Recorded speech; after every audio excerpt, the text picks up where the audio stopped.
got good rest?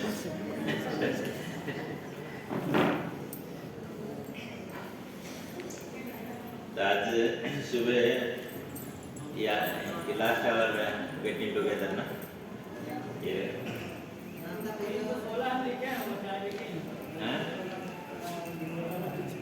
आज हम लोग श्रीमद् भागवतम का ये पहला स्कंद का एक श्लोक पढ़ेंगे। पहला स्कंद में पहला फर्स्ट कैंटो फर्स्ट चैप्टर ये टेक्स्ट नंबर 10 1110। ओम नमो भगवते वासुदेवाय। ओम नमो भगवते वासुदेवाय। ओम नमो भगवते वासुदेवाय। ओम नमो भगवते वासुदेवाय। ओम नमो भगवते वासुदेवाय। ये श्रीमद् भागवतम का प्रथम स्कंद प्रथम अध्याय श्लोक संख्या 10। प्रायणाल्पायुष सभ्य कलौ अस्मिन् युगे जनः मन्दः सुमन्दमतयो मन्दभाग्याय उपद्रुतः प्रायणाल्पायुष सभ्य कलौ अस्मिन् युगे जनः मन्दः सुमन्दमतयो मन्दभाग्याय उपद्रुतः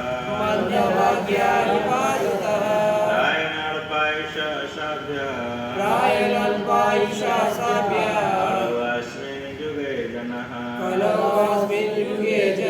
मन्दः सुमन्दमतयो मन्दभाग्याय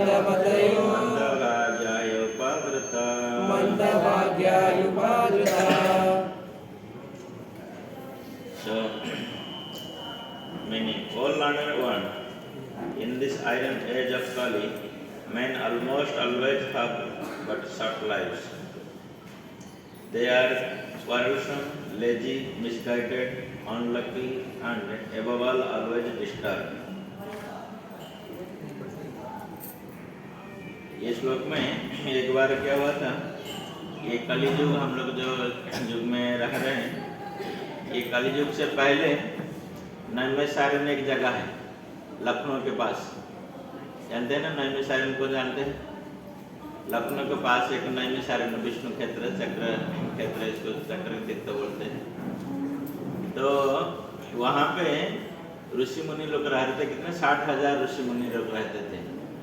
सभी क्या कर रहे थे? यज्ञ कर रहे थे, हवन कर रहे थे, लेकिन यज्ञ का आग नहीं जल रहा था। जितने सारे लकड़ी सब कुछ घी वगैरह सब डाल रहे थे, उसमें कोई आग नहीं निकल रहा था।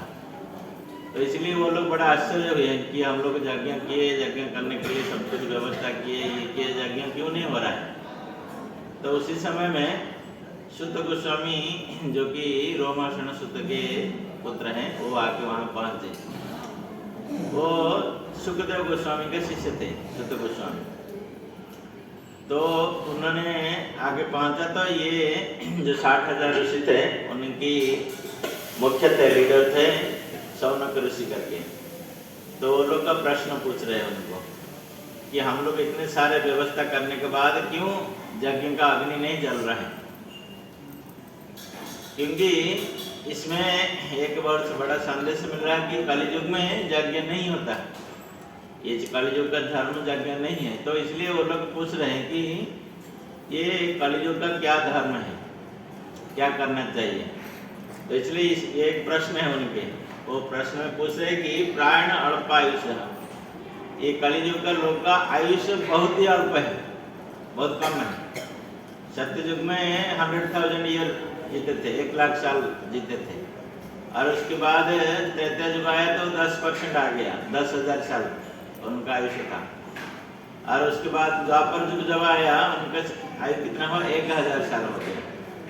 लेकिन ये कलि युग में 100 साल है, 100 साल निर्धारित के, लेकिन 100 साल नहीं होता है किसका, है ना। 100 साल कोई नहीं जीते, बहुत कम जीते तो उनका गिनीज रिकॉर्ड में आ जाते हैं नाम। 100 साल नहीं जीते कोई। तो इसलिए पहला ये कलयुग का लक्षण है, आयुष्य बहुत कम है, अल्पायुष्य, प्राय प्राय तो लोग अल्पायुष्य होंगे। और सभ्य कड़ो अस्मिन युगे जनः, और ये सभ्य, ये कलि युग में सभ्यता किसको माना जाएगा? सभ्य मनुष्य जो थोड़ा बड़े पढ़े लिखा होगा उसको माना जाएगा ये सबसे बड़ा अच्छा आदमी है। जैसे वैज्ञानिक लोग हैं, ये लोग हैं, वो लोग सोचते हैं, हम लोग सोचते हैं कि ये बहुत बड़ा आदमी है, इसको सभ्य माना जाता है। और सभ्य कोई ज्ञान में सभ्य है, भगवान की है, उसको सभ्य नहीं माना जाता है। इसी कलि युग में जो भौतिक की शिक्षा में बहुत बड़े पंडित है उसको सभ्य माना जाता है। और क्या करते हैं ये सभ्य मनुष्य, क्या करते हैं, काम क्या करते हैं जानते हैं ना? कड़ो अस्मिन युगे जनः मंद सुमंद मतय, इनका बुद्धि इतना मंद है, ये सभ्य लोग जो सोकल्ड इंटेलिजेंट पर्सन, इनका बुद्धि इतना मंद है, ये संसार में सब जगह मंद कार्य करते हैं कि नहीं करते हैं? इतना बड़े बड़े आटम बम बना देते हैं। अरे सारे जगत में इतने सारे समस्या सृष्टि हो गया कि अभी लोग सोच रहे हैं क्या करना है अभी, है ना। सभी लोग डर से मर रहे हैं, कोई मन में किसी का शांति नहीं है, इसलिए हमारा बुद्धि भी बहुत मंदा है। आज हम लोग क्या करेंगे तो कल हमको भूल जाते हैं, बुद्धि सबका इतना मंद है। कई बार पढ़ते पढ़ते फिर हमको देखना पड़ता है क्या कल बोल रहे थे, है ना, सब भूल जाते हैं। मंद सुमंद मत है, हमारा गतिविधि कार्य भी इतना सब मंद हो गया, तो मंद भाग्य ऊपर हमारा भाग्य ही मंद हो गया, है ना। तो और उपद्रवता मतलब हर समय हम लोग देखते हैं कि संसार के लोग बड़े अशांति में रहते हैं। आज ये देश में युद्ध हो गया, कल ये में हो गया, कल यहाँ भूकंप हो गया, कल यहाँ बाढ़ आ गया, सब समय उपद्रव है। उपद्रव मतलब हमेशा भय के डर के मारे से लोग जीते हैं, सब समय उपद्रव होता है ये संसार में, है कि नहीं? तो जानते अच्छा होता है कि नहीं? आप अखबार में पढ़ेंगे आज ये हो गया, ये सरकार टूट गया, वो सरकार आ गया, ये उपद्रव है। वास्तविक लोग का मन में आशंका है क्या काल क्या होगा, हमेशा ऐसे जीते रहते हैं ये कलयुग में। तो इसमें क्या करना चाहिए? एक तो आयुष्य मंद है, हमारा काम उम्र है, और बुद्धि भी मंद है, भाग्य भी मंद है, और हमेशा इस संसार में अनसर्टेनिटी लाइफ में।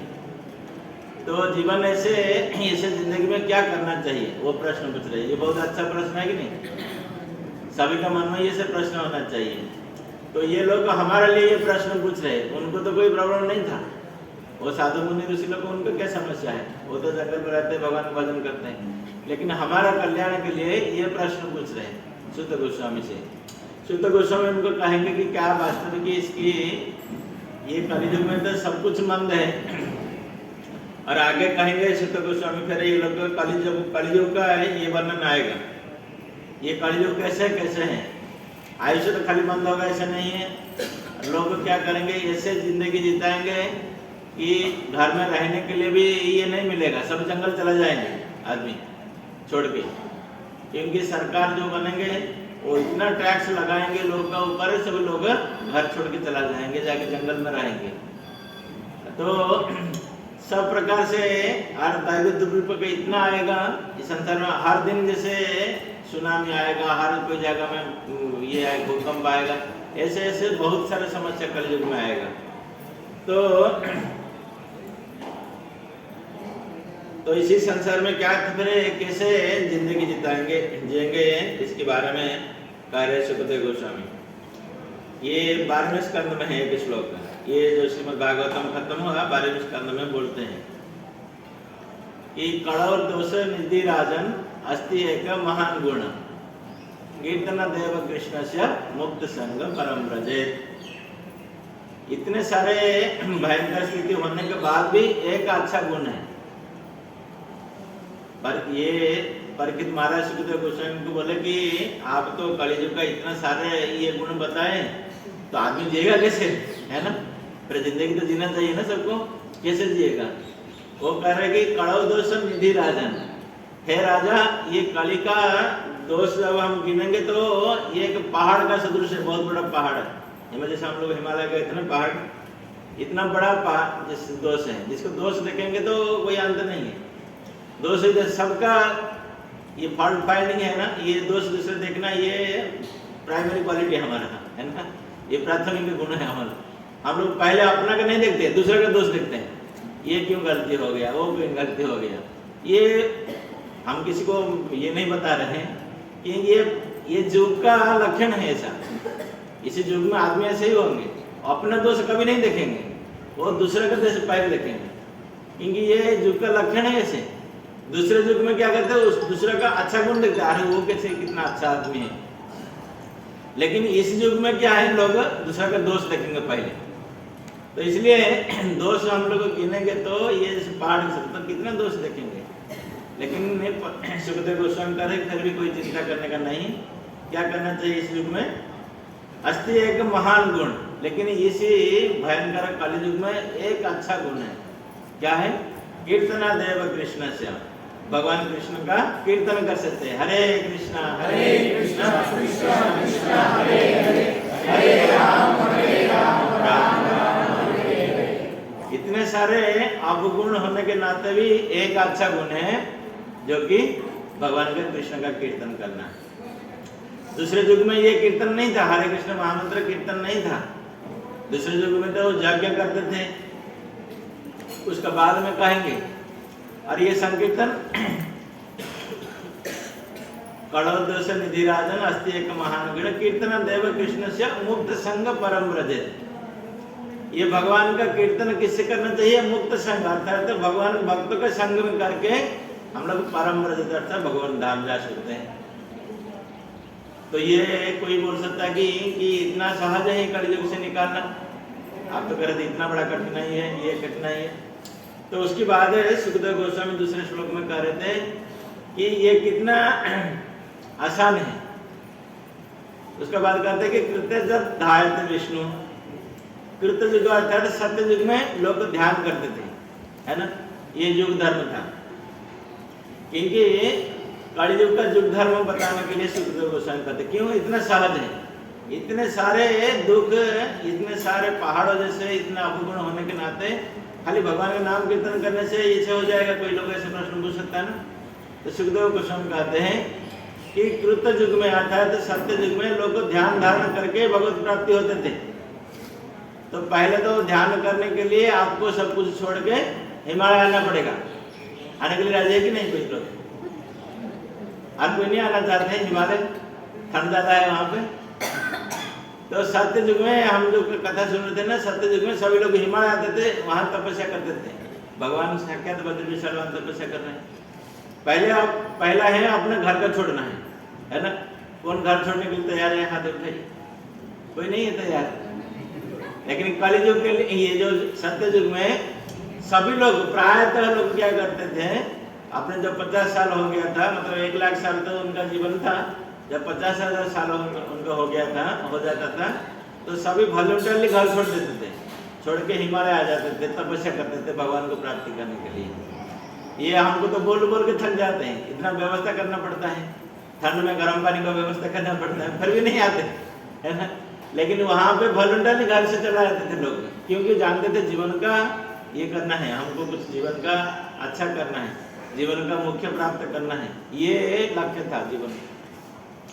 और उसके बाद त्रेता युग आया, कलि युग, ये सत्य युग के बाद त्रेता युग का क्या युग धर्म है, त्रेता जब धायते विष्णु, त्रेता जजते मक्खई, अर्थात जादन यज्ञ करना।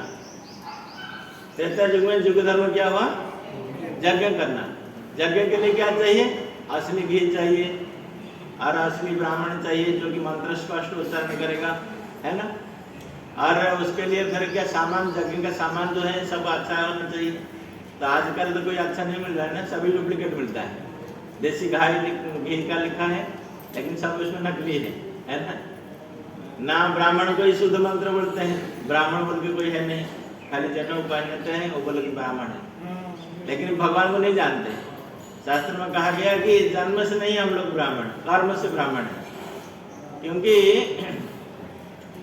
भगवान कहते कि शास्त्र में चतुर्धर्म मया सृष्ट गुण कर्म विभाग ऐसा, गुण और कर्म के हिसाब से हमको कहा जाएगा। हम ब्राह्मण का कर्म करेंगे, ब्राह्मण का गुण भी करेंगे तो तब हमको ब्राह्मण कहला जाएगा, क्षत्रिय को क्षत्रिय कहला जाएगा, अपने गुण कर्म करेगा। तो इसी युग में देखा जाए तो कड़ो शूद्र समवाह, ये कली युग में सभी लोग शूद्र हैं, है ना। सभी लोग ब्राह्मण घर में पैदा हुए कि भी अलग काम कर रहे हैं, ये काम कर रहे हैं, तो कहाँ से ब्राह्मण है। तो इसलिए यज्ञ करना तो इसके लिए मना किया गया शास्त्र में। कली युग में यज्ञ नहीं हो सकता। तो फिर मन में आपका प्रश्न हो सकता है, इतने सारे हवन कर रहे हैं, इस जगह में हवन हो रहा है, 108 कुंडीय यज्ञ, 1000 कुंडीय यज्ञ से सब होता है ना, बहुत बड़ा बड़ा यज्ञ करते हैं, बहुत बड़ा बड़ा पंडाल लगाते हैं। वो तो खाली केवल अपने मन को खुशी करने के लिए, लेकिन उसका फायदा कुछ नहीं होगा, है ना। तो क्योंकि ये युग का धर्म नहीं है ना। जैसे आप लोग कोई दवाई खाते हैं ना, डॉक्टर आपको दवाई देता है कि पेट बीमारी के लिए ये दवाई है, आप जाके एक्सपायरी डेट का दवाई खाएंगे तो क्या होगा, वो काम करेगा क्या, नहीं करेगा ना। तो एक्सपायर हो गया, यज्ञ करना एक्सपायर हो गया, है ना। ये धर्म था, तो हम कली युग करेंगे तो क्या होगा, एक्सपायर डेट का दवाई खाना जैसे ना, तो काम नहीं करेगा। इसीलिए पहले हमने बोला कि ये जो ऋषि मुनि लोग तपस्या वहाँ पे जाके कर रहे थे, तो नैमिषारण्य में, लेकिन यज्ञ का अग्नि नहीं जल रहा था, यज्ञ, क्योंकि ये कली युग का युग धर्म नहीं है यज्ञ करना। तो उसके बाद सुखदेव गोस्वामी कहते थे, कृत्य जब धायल थे विष्णु, अरे द्वापर है परिचर्या, उसके बाद त्रेता युग के बाद द्वापर युग आया। हरे कृष्ण।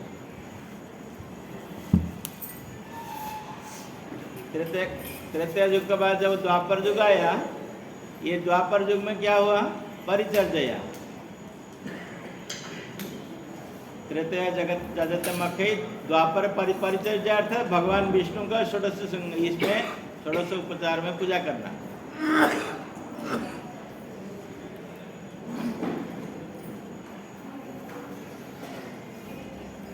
हरे कृष्णा, हरे कृष्णा। तो जब द्वापर युग आया, द्वापर युग में धर्म क्या हुआ, परिचर्या। परिचर्या का तो भगवान का षोडश उपचार में पूजा करना। तो हम भगवान का हम लोग देखते हैं इस द्वापर युग में जब युधिष्ठिर महाराज यज्ञ करते थे, सब बड़े बड़े ऋषि मुनि लोग ये करते आते थे, तो उनको प्रसाद खिलाते थे। कौन सा प्लेट में देते थे, सोने का प्लेट में, जानते हैं ना, सोने का प्लेट में। आजकल हम लोग पत्तल का प्लेट में नहीं, प्लास्टिक आ गया जमाना, है ना। तो सोने का प्लेट में देते थे और खा के उसको फेंक देते थे, नहीं कि इसको धो के ले जाना है साथ में, है ना। इतना संपत्ति था। और जब खाने पीने के लिए इतना प्लेट यूज करते थे, और भगवान के लिए कितना देते थे बताइए। मंदिर सब सोने में छावन करते थे, भगवान के लिए अलंकार इतने सारे ये करते थे। तो परिचर्या इसलिए युग धर्म था भगवान को, क्योंकि भगवान वास्तविक सबका मालिक है, सब कुछ भगवान के लिए देते थे। आजकल हम लोग क्या करते हैं, अपने माता भी नहीं पहन रहे, आजकल नहीं पहन रहे सोने का, वो भी प्लास्टिक का पहन रहे आजकल, है ना। दुपट्टे का कोई मालूम नहीं कौन सा ये का पहनते हैं। तो इस युग में सोने का नहीं मिल रहा है कुछ सोना, तो इसलिए भगवान को हम क्या दे सकते हैं। भगवान कहते हैं कि लक्ष्मी सतत सहस्र संभव सेवा मान, जिसको सहस्र सहस्र लक्ष्मी जिसका इंतजार कर रहे सेवा करने के लिए भगवान है ना। तो हम क्या दे सकते हैं, हम भगवान को नहीं दे सकते कुछ। इसलिए ये परिचर्या मना किया गया ये कली युग में। तो मन में फिर आपका प्रश्न आ सकता है, हम लोग भी भगवान का सेवा करते हैं, पूजा करते हैं, ये तो हमारा इंद्रियों को ये करने के लिए है ना। हम लोग जो पूजा कर रहे हैं भगवान को, हम लोग वास्तव में परिचर्या नहीं कर पाते हैं, जो कि द्वापर युग में करते थे। जैसे हम लोग ऐसे नहीं कर पाते, हम तो कहते कि जो हमारे पास है भगवान कृपा करके आप स्वीकार कीजिए बस उस, और हमारा इंद्रियों को ये करने के लिए, भगवान की सेवा में लगाने के लिए। क्योंकि शास्त्र में कहा गया कि भगवान का भक्ति कैसे करना है, ऋषिकेश न सेवया भक्ति उत्तम। ये भक्ति इसको कहा जाएगा कि जब ऋषि करता था अपना इंद्रिय, ऋषि करता है अरे ऋषिकेन सेवया, ऋषिकेन अर्थात जो इंद्रिय का मालिक है वो भगवान विष्णु है। जब भगवान विष्णु का सेवा में हम लोग अपना इंद्रिय को लगाएंगे तो ऑटोमेटिक क्या होगा, ये इंद्रिय से भी क्या होगा, ट्रांसफॉर्मेशन इसका दिव्य हो जाएगा। तब जाके हम लोग को भगवान का भक्ति कर सकते हैं, इसको भक्ति कहा जाता है। तो उसी के लिए हम लोग करें, क्योंकि इंद्रिय है, ये इंद्रिय इतना बड़े बलवान है।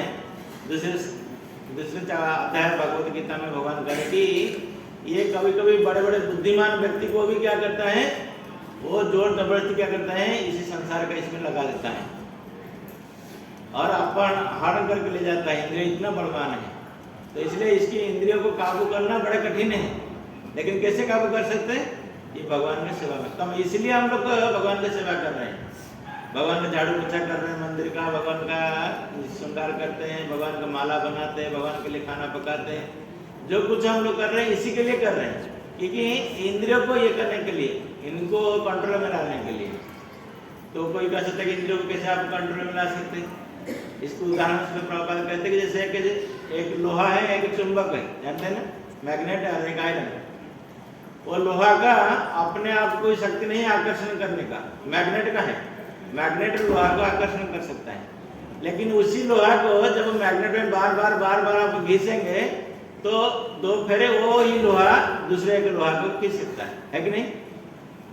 तो ये भौतिक जगत में ये संभव होता है ना, ये कि मैग्नेट का संस्पर्श में आगे घिसते घिसते लोहा भी चुंबक हो जाता है। तो हमारा इंद्रिय क्यों नहीं होगा, है कि नहीं। हम इंद्रिय तो जड़ नहीं है ना, ये लोहा तो जड़ है, कम से कम हम तो इंसान है ना, जड़ नहीं है हम लोग। तो इसलिए जब जड़ पदार्थ से इसको शक्ति आ जाता है, आकर्षण कर लेता है दूसरों को, तो हमारा इंद्रिय क्यों नहीं हो सकता। तो इसलिए सभी आचार्य लोग इसी कलियुग के लिए भगवान की सेवा में हम लोग को नियुक्त किए, क्योंकि भगवान की सेवा में होते करते इंद्रिय क्या हो जाएंगे, ये दिव्य रूप में। जब आज ये भौतिक है, काल फिर वो दिव्य बन जाएंगे, वो भगवान की सेवा में नियुक्त। तो इसलिए जो द्वापर युग में जो धर्म था, भगवान को परिचर्या, हम वही परिचर्या नहीं कर रहे हैं। हम क्या कर रहे हैं, भगवान की भक्ति के लिए अपने इंद्रियों को सेवा में लगाने के लिए बस सेवा कर रहे हैं। हम लोग भगवान को क्या दे सकते हैं बताइए, है ना। लक्ष्मीपति है भगवान का, तो लक्ष्मीपति को हम क्या दे सकते हैं, है ना, कुछ नहीं दे सकते। तो इसलिए हम अपने को सुधारने के लिए, बस अपने के मन में जितने सारे मैला ये है, इसको आवर्जना को शुद्ध करने के लिए हम लोग बस भगवान को कुछ चढ़ा रहे हैं, नहीं तो भगवान को कुछ जरूरी नहीं है। तो इसलिए ये कलियुग का युग धर्म हम परिचर्या नहीं कर सकते। तो फिर कलियुग में क्या कर सकते हैं, हरि करो तद हरि कीर्तनाथ, हरे कृष्णा कृष्णा कृष्णा हरे हरे, हरे राम राम राम हरे हरे। ये युग धर्म है, ये कलियुग का युग धर्म। हर एक युग का युग धर्म होता है, उसी युग धर्म को पालन करने के लिए सभी लोग तत्पर होते हैं, और उसी युग धर्म जो पालन करते हैं जीवन का लक्ष्य प्राप्त करते हैं। तो इसलिए सुखदेव गोस्वामी कहते हैं कि जब सत्य युग में लोग ध्यान धारणा करके जो गति को प्राप्त होते हैं, और त्रेता युग में जो पूरे यज्ञ तपस्या करने के बाद ही जो उसको प्राप्त करते हैं, और त्रेता युग में भगवान को षोडश उपचार में पूजा करके जो लक्ष्य को प्राप्त करते हैं, कलियुग को इसको इतना आसानी से भगवान का नाम कीर्तन करने से प्राप्त हो सकते हैं। हरे कृष्णा देखिए भगवान ने कितने हमारे लिए ये दिए, हमारे लिए छूट दिए, डिस्काउंट दिए ना। जैसे आप देखते हैं डिस्काउंट सेल, सभी लोग जाते हैं दुकान में, डिस्काउंट सेल है, 1 से 1 2 छूट आपको मिलता है ना कि नहीं। सभी लोग जाते हैं कि नहीं, इस दुकान में जाते हैं कि नहीं। तो लेकिन कलियुग में भगवान देखिए कितना छूट दिए। भगवान ने नहीं बोला कि आप जाके तपस्या करना है हिमालय में, कहा कि भगवान तपस्या करना नहीं कहा ना। तो भगवान ने कहा कि आप जाके यज्ञ करना, यज्ञ करने के लिए कहा कि भगवान नहीं कर सकते। परिचर्या भी नहीं कर, इतने भगवान को सब कुछ देना उपचार है, षोडश उपचार पूजा करना, वो भी नहीं कर सकते। लेकिन भगवान देखिए कितना डिस्काउंट दिया हमारे लिए, कितना छूट दिया है। केवल क्या करना है, हरे कृष्ण महामंत्र कीर्तन कर। और कीर्तन करने में क्या जरूरी है, आपका मुख चाहिए। भगवान सबको मुंह दिया ना, दिया कि नहीं, बोलने का शक्ति सामर्थ्य सबको दिया कि नहीं दिया। इसको तो जाके किसी किराए में नहीं लाते ना, इसको रेट में लाते हैं क्या बोलने का शक्ति? नहीं लाते हैं ना। तो भगवान क्या करे, भगवान क्या दिया हमको? बोलने का शक्ति सबको दिया। और उसी बोलने की शक्ति को हम लोग क्या करना चाहिए? भगवान का नाम कीर्तन में लगाना चाहिए। हरे कृष्णा कृष्ण कृष्ण हरे हरे, हरे राम राम राम हरे। लेकिन देखिए लोग जो कहते थे पहले, इतना मंद है लोग इसी जगत ये युग में, कलयुग में इतना लोग है मंद हैं, वो अपने बोलने का शक्ति जो भगवान ने दिया भगवान का गुणगान करने के लिए, लेकिन उसको हम लोग दुनियादारी का इसमें लगाते हैं। भगवान का बात नहीं करते, खाली क्या दिन भर सुबह से उठकर रात तक खाली इधर बात करना, प्रज्वल करना, ये देश में वो हो गया, यहाँ ये हो गया, इसकी घर में शादी हो गया, इसका बेटा ये हो गया, इसका बेटी हो गया, इसमें चर्चा चल रहा है दिन भर रात भर। लेकिन देखिए भगवान हमको बोलने का शक्ति किस लिए दिया? भगवान का नाम करने के लिए। लेकिन हम लोग क्या करते हैं? उसको दुनिया का, संसार की बात में पत लगाते हैं। तो हम लोग कहाँ जाएंगे फिर? संसार में जाएंगे। तो फिर जब भगवान के लिए उसको लगाएंगे तो भगवान के पास जाएंगे। ये तो टिक फॉर टैग जैसे बोलते हैं ना, कहिए कि जिसी में आप धन खर्चा करेंगे उसी को आपको ऐसे फल मिलेगा, है ना। अच्छा कंपनी में लगाएंगे तो अच्छा फल मिलेगा, और डूबने वाला लगाएंगे तो डूबेंगे आप। तो ऐसे ही भगवान ने हमको बोलने का सामर्थ्य दिया उनका गुणगान करने के लिए, है ना। और भगवान ने इसलिए दिया गुणगान, जब हम उसको क्या कहेंगे बेकार का है इसमें शब्द में लगाएंगे तो भगवान क्या करेंगे? अगला जन्म में ऐसे के शरीर हमको देके बोल नहीं पाएंगे। जैसे गाय बकरी भैंस बोल नहीं पाते, आप खाने का दो तो खाते हैं, नहीं तो नहीं बोल नहीं पाते, भूख लगता है फिर भी बोल नहीं पाते। नहीं, देखिए कितना दुख है इसमें।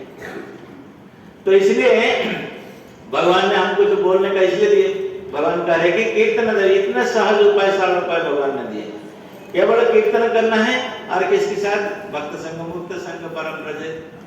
मुक्त संग अर्थात जो मुक्ति के पथ में जो लोग यात्रा कर रहे हैं, जो भक्त लोग भगवान की मुक्ति के पथ, जीवन का मुक्ति का पथ में अनुसरण यात्री है, उनकी संग करना। ये संसारी लोग के संग नहीं करना। संसारी लोग से संग करने के हम संसार में फिर बार बार 84 लाख जीवन में आते हैं। जैसे हम लोग कह रहे थे कि बद्रीनाथ की महिमा में कहते थे कि एक बार जो बद्रीनाथ गया तो फिर माता के गर्भ में नहीं आता, संसार में नहीं आता है। लेकिन उसी को क्या करना, कैसे हम लोग विचार करना चाहिए? तो इतने सारे लोग जाते हैं तो सभी लोग क्या माता के गर्भ में नहीं आते हैं, लेकिन उसी भाव में जाना चाहिए भगवान बद्रीनाथ के दर्शन करना, जो कि साक्षात भगवान वहां उपस्थित हैं। सारे संसार को ये कृपा करने के लिए कि इसी संसार से संसारी बात नहीं करना, केवल भगवान के बात में सुनना, भगवान का नाम करना, भगवान का प्रसाद करना, इसी के लिए क्या। तो इसलिए कहा गया कि कलियुग में युग धर्म जो नाम संकीर्तन मुक्त संग परम ब्रज, ये भगवान के भक्तों के संग में करके जब भगवान की भक्ति करते हैं, भगवान नाम करते तो क्या होगा? परम ब्रज अर्थात परम धाम को प्राप्त करते हैं, है कि नहीं। भगवान की धाम जो परम धाम, भगवान कहते कि तद्धाम परमम मम न जब भाषे सूर्य न शशांक न पावक। कई लोग तो हैरान हो जाते हैं, कई लोग वहां सूर्य नहीं है तो अंधेरा ही होगा ना। कई लोग ऐसे प्रश्न पूछते हैं। भगवान कहते हैं कि मेरा दिव्य धाम ऐसा है, वहां कोई सूर्य आलोक नहीं, कि चंद्र आलोक नहीं, कि बिजली नहीं है। तो लोग क्या कहते हैं कि संसार में हमारा अभिज्ञान है, हम कहते अरे वो अंधेरा ही होगा, जाना ही मत बात है ना। लेकिन वो नहीं जानते कि ये तो हमारे भौतिक जगत का अंधेरा है, इसलिए सूर्य रोशनी की जरूरी है, ये चंद्र का किरण जरूरी है। और बिजली नहीं तो सरकार आजकल बिजली बनाए, इसके लिए जरूरत है। लेकिन भगवान के जो धाम है वो उतना दिव्य है, वो स्वयं से हमेशा आलोक है उसमें।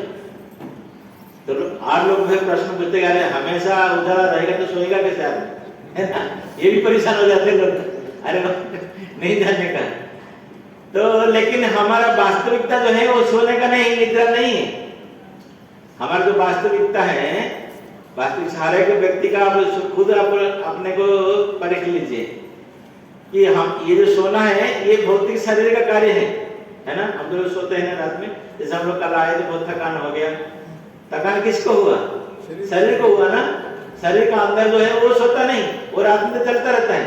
वो सो जाएगा तो फिर आप आराम नाम हो जाएंगे आप लोग, है कि नहीं। उसको वो सोता नहीं है, शरीर का अंदर जो है वो तो मशीन चलता रहता है, वो बंद है ऐसा काम खत्म है ना। वो लेकिन इसलिए हमको देखना चाहिए कि वास्तविकता में हमारा जो लक्षण है वो सोना नहीं है, ये तो भौतिक शरीर एक मिला है, इसलिए उसको रेस्ट चाहिए, इसलिए हम लोग को रेस्ट लेते हैं 4-5 घंटा 6 घंटा जितना जिसको जरूरी है लेते हैं। तो उसको जो शरीर का अंदर जो आत्मा रहता है उसके लिए तो वो हमेशा दिव्य उजाला है ना, वो हमेशा दिव्य होने के नाते स्वयं संपूर्ण आलोक के सेल्फ एफल्जेंस है ना। तो इसलिए जो भगवत धाम है वही उसका नित्य धाम है, जगह है। तो इसलिए कहते हैं कि भगवान यहाँ पे सुखदेव गोस्वामी मुक्त संग परम ब्रजेत, मुक्त संग में भगवान का भक्त संग में जब भगवान का हरि कीर्तन करेंगे तब क्या होगा, उसी परम धाम को हम जाएंगे। तो भगवान कहते हैं कि उसी परम धाम में ना सूर्यलोक है, ना चंद्रालोक है, ना कोई बिजली है, वहां तो हमेशा उजाला उजाला है भगवान का दिव्य शक्ति से सभी। तो वहीं जब जाएंगे हम लोग, वही हमारा वास्तविक जगह में जाके पहुंच जाएंगे। अरे इसी संसार के जो दुख है, आदि भौतिक आध्यात्मिक की जितने प्रकार के सारे दुख है हम लोग जो देखें ये कलियुग का, तो वो हम कर नहीं सकाएगा। वही वास्तविक जो है बद्रीनाथ का दर्शन करना, और जब भगवान का हम दर्शन करने के लिए गए थे, इसी भाग में जब दर्शन करेंगे तो फिर हमारा इसी और माता के उदर में नहीं आएंगे, माता गर्भ में नहीं आएंगे, और कहाँ जाएंगे, भगवान धाम चला जाएंगे। हरे कृष्णा हरे कृष्णा। तो इसलिए सभी लोग ऐसे नहीं सोचेंगे यार हम लोग कल से पूरा भक्त बन जाएंगे, सभी हम लोग भगवत धाम जाएंगे। लेकिन ये यात्रा का उद्देश्य यही है कि जो लोग भगवत भक्ति में आए हैं और उनके भक्ति को आगे आगे ज्यादा से ज्यादा दृढ़ बनाने के लिए, उसको मजबूत बनाने के लिए, है ना। जैसे हम लोग कोई रस्सी बांधते हैं उसको मजबूत बनाते हैं कि वो उसका पकड़ अच्छा रहेगा, है ना। जो भक्ति में है उनका भक्ति में ज्यादा से ज्यादा दृढ़ता कैसे आएगा, इसलिए ध्यान यात्रा करते हैं। और जो नहीं किए हैं और उसमें कैसे अनुप्राणित होकर आगे फिर भक्ति में लगेंगे, ये यात्रा का उद्देश्य है। तो सभी को बहुत बहुत धन्यवाद है कि आप लोग सभी आए हैं इस यात्रा में, हम लोग को संग प्रदान किया आपका ये। तो आप लोग जो भक्ति में नहीं है कोशिश कीजिए भगवान के जैसे नाम, पहले आपको माला दिया गया था ना, तो उसी माला में एक दिन में 1 राउंड क्यों ना हो, 10 मिनट लगेगा, 10 मिनट तो कर सकते हैं ना, नहीं कर सकते, भगवान ने दिया है सबको समय, 24 घंटा से 10 मिनट तक कर सकते हैं। तो इसमें शुरुआत कीजिए, कम से कम ऐसे कहा जाता है कि जब से हमको मालूम पड़ा तब से तो कम से कम शुरुआत करना चाहिए, है ना।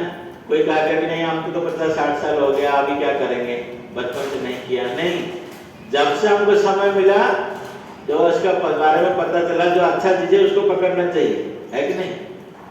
तो इसलिए ये यात्रा में जो लोग शामिल हुए हैं और जो लोग नहीं कर रहे हैं माला, तो कम से कम शुरुआत करिए, है ना। शुरुआत करने से आपका जीवन में मंगलमय दिन आएगा, सबसे अच्छा दिन आएगा, है ना। सरकार जो बोलते हैं अच्छा दिन, वो अच्छा दिन नहीं, हमारा जीवन का अच्छा दिन आएगा, अर्थात हम भगवान के पास नजदीक नजदीक जाएंगे। जितना हम भगवान का नाम करेंगे, जितना ही करेंगे उतना नजदीक हम जाएंगे, और नजदीक जाके हम लोग जाके भगवान के पास पहुंच जाएंगे, जैसे हम लोग जाके दर्शन किए। हरे कृष्ण। बहुत बहुत धन्यवाद आप सबको।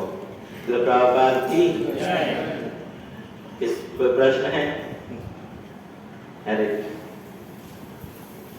Thank you very much Maharaj for giving wonderful class.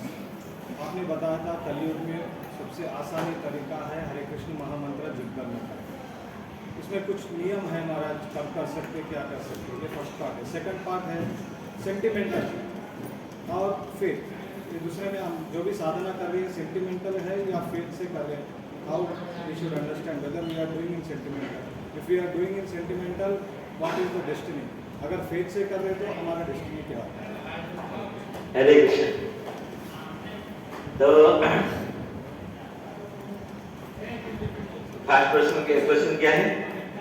कलयुग का सरल हरे कृष्ण महामंत्र, इसका कुछ नियम है, कोई भी कर सकते, ओनली ब्राह्मण्स कैन डू और एनीबॉडी कैन डू, कुछ टाइम है ऐसा सुबह। इसलिए तो भगवान ने ये कलयुग में जो हमको बोले ना, आपको छूट 100% छूट दिए, उसको करने के लिए कोई ज्यादा नियम न समय न काल, उसके लिए कोई समय निर्धारण नहीं किए भगवान ने। रात में कर सकते हैं, दिन में कर सकते हैं, सुबह कर सकते हैं, कभी भी भगवान का नाम कर सकते हैं।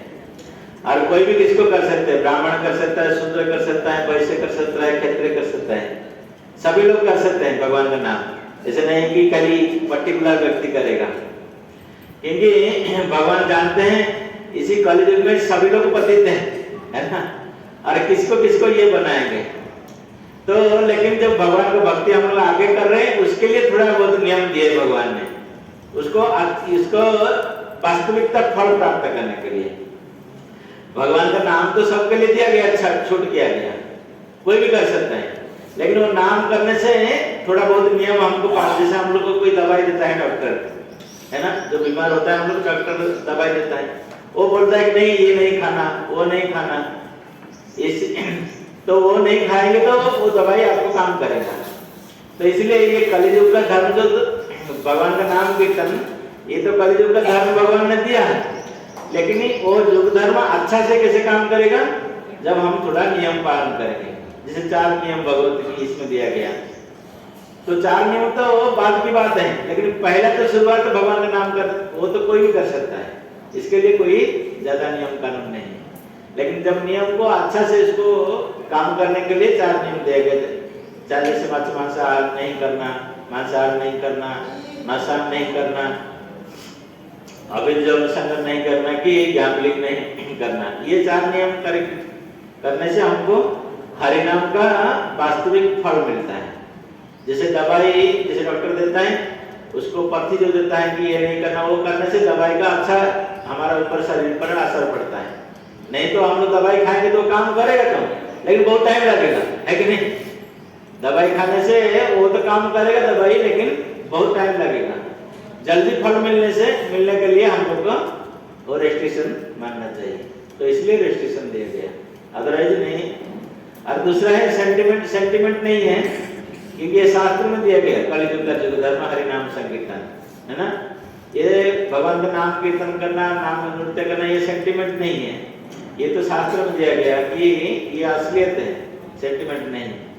लेकिन इसको कभी कभी हम लोग सेंटिमेंट में ले जाते हैं, कोई भाव प्रवण होके हम लोग दूसरे कार्य कर लेते हैं, अपने मन को मन धर्म जोड़ देते हैं, वो सेंटिमेंट कर सकते हैं, लेकिन भगवान को भक्ति करना सेंटिमेंट नहीं है। और दूसरे है जो फेक, मतलब फेक करने से भी इसका फल मिलेगा। दिखाव के लिए भगवान कहते हैं कि ये 10वां अध्याय भागवतम में 10वें स्कंद में सुखदेव गोस्वामी कहते हैं कि कितने लोग भगवान को प्राप्त करते हैं। तो कहते हैं कि कोई दिखाव के लिए कहेगा तो उसको भी फल प्राप्त होगा, लेकिन उसी प्रकार फल मिलेगा उसको, है ना। दिखाव के लिए कोई जैसे हरिनाम चिंतामणि में जैसे ये कहते हैं कि हरिदास ठाकुर कहते हैं कि जब हम लोग कभी हराम करते हैं कि नाम आभास, तो भगवान कहते हैं कि भगवान के नाम का इतना महत्व है, चैतन्य महाप्रभु कहते हैं कि उसको नाम आभास स्थिति मिल जाता है। हराम कहते हैं, राम का नाम आ गया उसका। अरे कोई लोग हम लोग हरे कृष्ण कीर्तन करके जाते हैं, कोई लोग अरे ये हरे कृष्ण वाले का कुछ काम नहीं है, हरे कृष्ण करते हैं, उनको भी फल मिल जाता है ना। भगवान के नाम का इतना महत्व है, तो इसको कोई फेक में करेगा फिर भी उसको फल मिलेगा। लेकिन जैसे हम कहें कि उसको असली फल नहीं मिलेगा, उसको फल तो मिलेगा, भगवान का स्वीकृति मिलेगा, ये जन्म में नहीं तो अगले जन्म में फिर वो भक्ति मार्ग में आएगा कि एक बार भगवान का नाम किया था, है ना। हम लोग जो भक्ति में आए तो हमारा भी ऐसे ही था, अज्ञात में कैसे ऐसे भगवान का नाम कर दिया था, कोई आके भगवान का प्रसाद दिया था, ऐसे ऐसे करके हम भक्ति में आए। ऐसे नहीं कि हम लोग को ऑटोमेटिक आ गया, है ना। तो इसलिए दिखाव के लिए भी करने, फेक में करने से फिर भी उसका असर पड़ेगा, है ना। जैसे प्रभुपाद की एक शिष्य थे बॉम्बे में, आप लोग जानते होंगे, हरे कृष्ण टीवी में फोटो उठाते हैं, हरिदास प्रभु, जानते हैं ना उनके नाम। वो ITV में ये बैठते हैं। वो भगवान का भक्ति करने के लिए नहीं आए थे पहले इस काम में। वो क्या क्या आए थे, किस लिए आए थे मालूम है ना। प्रभुपाद एक अच्छा घड़ी पहनते थे उस टाइम, रोल ड्रेस ये का, वो घड़ी चोरी करने के लिए आए थे कि स्वामी जी ने धामी घड़ी पहना, हम चोरी करेंगे, इसको कैसे चोरी करेंगे। तो मंदिर में आ गए, मंदिर चोरी करने के लिए तो क्यों प्रभुपाद हमेशा भक्ति भक्तों के साथ रहते थे तो चोरी करने का मौका नहीं मिल रहा था, तो उनको भक्त बनना पड़ा, मंदिर में रहे भक्ति। तो भगवान का नाम जप किए, मंगलारती उठे, ये किए, क्योंकि उनका लक्ष्य है चोरी करना, है ना, भक्ति करने का नहीं। जैसे प्रभु जी कहते हैं फेक, है ना, दिखाव के लिए उनका लक्ष्य है चोरी करना, लेकिन भक्ति करने लगे, भक्तों का संग रहने लगे। कुछ दिन का बाद क्या हुआ, प्रभुपाद बॉम्बे से चला गए अहमदाबाद, है ना। तो अहमदाबाद इनके मन तो है पर इनको गाड़ी चोरी करने के लिए, तो मंदिर का जो अध्यक्ष थे उनको बोले कि प्रभु जी हमको भी अहमदाबाद जाना है प्रभुपाद के साथ में रह के। तो उन्होंने भेज दिया उनको अहमदाबाद जाके वहां पहुंचे तो प्रभुपाद से जाके वो मिले, है ना, जाके प्रभुपाद जी को प्रणाम किए। प्रभुपाद बोले कि आप किस लिए आए? कि प्रभुपाद जी हमारा मन में हम जो भक्ति करने के लिए आए थे, ये भक्ति करने के लिए हम नहीं आए थे, आपका घड़ी चोरी करने के लिए आए थे, है ना। प्रभुपाद बोले कि ठीक है आपको घड़ी चाहिए ना, तो घड़ी निकाल के प्रभुपाद दे दिए उसको घंटा। बोले कि नहीं अभी नहीं चाहिए, है ना, अभी हम तो पहले चाहते थे घड़ी चोरी करने के लिए, लेकिन भक्ति का हम भगवान भक्त के साथ मिल ये करके हमारा इतना ये हो गया, मार्जित हो गया, अभी चोरी करने का आदत ही भूल गया। हरे कृष्ण। तो देखा हो कि नहीं करने से भी ये फल मिल जाता है, भगवान का नाम का इतना प्रभाव है। हरे कृष्ण। तो इसलिए कलयुग में इसको दिया गया कि कलयुग में भगवान का नाम सर्वश्रेष्ठ है। नाम करने से सब प्रकार का ऑटोमेटिकली चेंज, आपको मालूम नहीं पड़ेगा कैसे हो जाए। आप लोग जो भक्ति में आए हैं सब लोग एक्सपीरियंस होगा कि पहले में हम लोग क्या क्या खाते थे, क्या क्या पहनते थे, कैसे रहते थे, लेकिन अभी देखने से उसको ये लगता है ना, नहीं ये नाम का प्रभाव है, ये भगवान का भक्ति का प्रभाव है कि नहीं। हरे कृष्ण। और कोई प्रश्न किसका? नहीं तो फिर ब्रेकफास्ट लेंगे, फिर प्रभु जी बताएंगे क्या करना है आज दिन में आपका एंगेजमेंट। और आप विशेष धन्यवाद सबको देते हैं श्रीधर प्रभु को कि हमको कम से कम ये आप लोग का संग देने के लिए बुलाए हम। और अभी हम आभार प्रकट करते हैं आप सबका कि आप लोग कृपा करके यात्रा में सब प्रकार का सुविधा सब बंदोबस्त हमारे किया, सेवा किया। इसलिए बहुत बहुत प्रभुपाद प्रार्थना करते हैं आप सबके लिए कि आप लोग कैसे भक्ति में आगे बढ़े और जीवन का लक्ष्य सबको प्राप्त हो और सभी से प्रभुपाद का सेवा में लगे रहे। हरे कृष्ण। श्री प्रभुपाद की, संवेद भक्त वृंद की, गौर प्रेमानंदे।